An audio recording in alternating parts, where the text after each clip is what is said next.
If you ask me what is the most patriotic speech I've ever heard, I'll show them this, without a doubt. To me, America's about having an abortion with a gun. It's about eating a sandwich that's made of a sandwich. It's about hitting a dog and, unlike you, not adopting it, driving on. It's about crushing pills on a CD case and snorting them to feel good. It's about finding friends that you only are friends with because they have drugs. It's about getting a job you hate in the hopes that one day you could get a job you hate that pays more money than this one. It's about finding someone to fuck who hates you. Being an American to me is about traveling without truly ever leaving, being handed things, squandering opportunities, always attacking others, blaming, never being introspective and looking down deep in yourself as to why you are where you are or how you could have handled things better. That's what America is about to me, you know? This is Tim Dillon's 4th of July speech. While it is very funny to listen to, this one single rant sums up America brilliantly. He talks about government conspiracies, feral cats, disabled people, the chalky taste of pharmaceuticals, his father telling him he's worthless, his mother's paranoia, and a whole lot more. You see, what Tim did here is something that most comedians don't dare to do.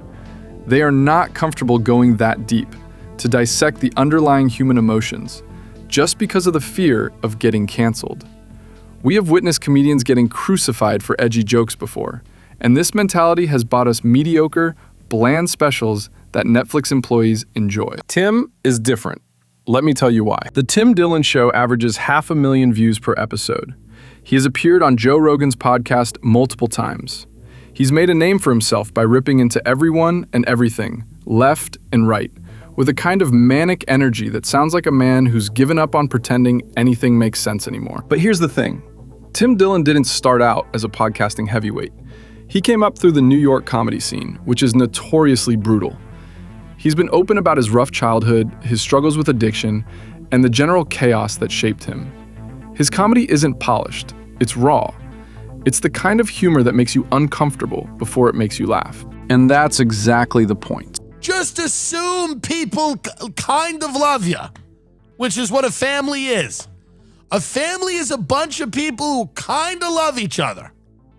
I don't want to see anyone die. That's the standard of love in most families. My mother didn't like my father's family because they all used to drink and she would instead take pills. So she didn't like that. She didn't like, she didn't like that they were drinking all the time and she just wanted to take Sudafed in the diner. Hats off to Mom. And she would go have Thanksgiving by herself at 3 p.m. at a diner in Long Island. They do a nice job. They do a good job. It's tragic either way. Tim doesn't do safe. He doesn't do careful. He talks about the absurdity of modern life like a man who's watched the world lose its mind and decided the only reasonable response is to laugh at it. There's a comment I saw on YouTube that sums it up perfectly. Someone said, Tim Dillon is like if Gordon Ramsay went into conspiracy podcasts instead of cooking. Loud, unfiltered, and somehow always right while yelling at you. It's a perfect description. His whole thing is calling out hypocrisy. Not just on the left, though he's made a career of mocking what he sees as performative activism and virtue signaling. He goes after the right, too. He's ruthless about conspiracy theorists, grifters, and the whole ecosystem of outrage merchants who dominate the political conversation. Which means he's managed to make enemies on both sides of the aisle. And yet, he keeps growing. Part of that is because Tim is openly gay, which gives him a kind of shield. It's harder to cancel someone when the usual playbook doesn't apply. He's not worried about being labeled homophobic or out of touch. He already owns it. He talks about being gay in the same breath as he talks about real estate scams and government incompetence. It's all part of the same absurd comedy. One of the most common comments I've seen about him online is that Tim should be a radio host in Grand Theft Auto 6. And he should be. He is someone you'd listen to while driving or working or zoning out. Listening to his rants mid-pursuit will be easily one of the best experiences in GTA 6. I love his rants more than his stand-up, and I know many of you could relate. His rants are legendary. They're chaotic, and somehow always land. He'll start talking about a news story, pivot to a personal anecdote, veer into a conspiracy theory, and then tie it all together with a punchline that makes you realize he was building to it the whole time. It's controlled chaos. And it works. And then there's Ben. For a long time, Tim had a producer named Ben, who became an audience favorite. Ben was the straight man to Tim's chaos. Oftentimes, Ben's chuckles in the background is what made me laugh. He is a man of few words, as any producer should be, but he brings good points when they were needed. But Ben left the show. The reasons were never fully disclosed. There were rumors of disagreements, creative differences, the usual stuff that happens when people work too closely together for too long. Fans worried the show would fall apart without him, but it didn't. At first, people missed the dynamic. But Tim adjusted. He carried the show on his own, proving that his appeal wasn't about the setup. It was about him, his voice, his perspective, his willingness to say what everyone's thinking but won't say out loud. And that's the uncomfortable truth about Tim Dillon. He's good at this because he doesn't care, not in the nihilistic edgelord way, but in the sense that he's already been through enough chaos in his own life that public opinion doesn't scare him. He's talked openly about his past, his addiction, his struggles. He's not protecting a brand. He's just being himself.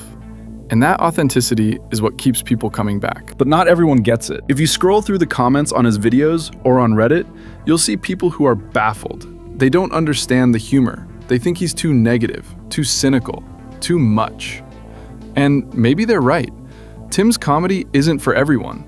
It takes a certain kind of person to appreciate his style. You either get it or you don't. And if you get it, you're probably one of the people who thinks he's a comedic genius. Tim doesn't hold back. He doesn't soften his takes. He goes all out, every time. And that's what makes it funny. The sheer audacity of it. The refusal to pretend that everything is fine when it's clearly not. But here's the twist. Despite all the yelling, despite the rants, despite the fact that he's made a career out of offending people, Tim Dillon keeps getting sponsored. Brands still work with him. Platforms still host him. He's not canceled. He's not blacklisted. He's thriving, which raises the question, how? Part of it is the podcast economy. Advertisers have figured out that niche audiences are valuable. Tim's listeners are loyal. They show up, they buy stuff, and they don't care if the guy selling the mattresses or meal kits also spent 20 minutes ranting about Hollywood elites. Part of it is that Tim knows where the line is. He's provocative, but he's not reckless. He's critical, but he's not cruel. He goes after ideas and systems, not individuals. Well, most of the time. And when he does go after people, it's usually people who can handle it. But the real reason is simpler. People are tired of pretending. They're tired of polished, sanitized, approved for all audiences content. They want something that feels real, even if it's messy, even if it's uncomfortable. Maybe especially if it's uncomfortable. Tim Dillon gives them that. He's not performing outrage for clicks. He's genuinely baffled by the world around him. And that authenticity resonates. People listen to him and think, finally, someone's saying it. Meanwhile, the show keeps evolving. Tim's expanded his reach. He's doing live shows, touring, building a brand that goes beyond the podcast. He's figuring out how to monetize his voice without losing what makes it special. And so far, he's pulling it off. But there's always a risk. The bigger you get, the harder it is to stay authentic. The more people pay attention, the more you have to think about what you say. Tim's whole appeal is that he doesn't filter himself. But can that last? Or does success eventually force you to soften the edges? For now, he's still the same guy. Still ranting, still calling out absurdity, still making people uncomfortable, and then making them laugh about it. Tim Dillon works because he refuses to play the game everyone else is playing. He's not chasing approval. He's not trying to be likable. He's just doing his thing. And if you don't get it, that's your problem, not his. Which is exactly why people keep tuning in. Because in a world where everyone's performing, where every opinion is focus grouped and every joke is workshopped, Tim Dillon is refreshingly, aggressively himself. And that's either the best thing about him or the worst thing about him, depending on who you ask. But here's the reality. He's winning. The podcast is massive. The tours sell out. The sponsors keep coming. And the audience keeps growing. So whatever he's doing, it's working. And maybe that's the most uncomfortable truth of all.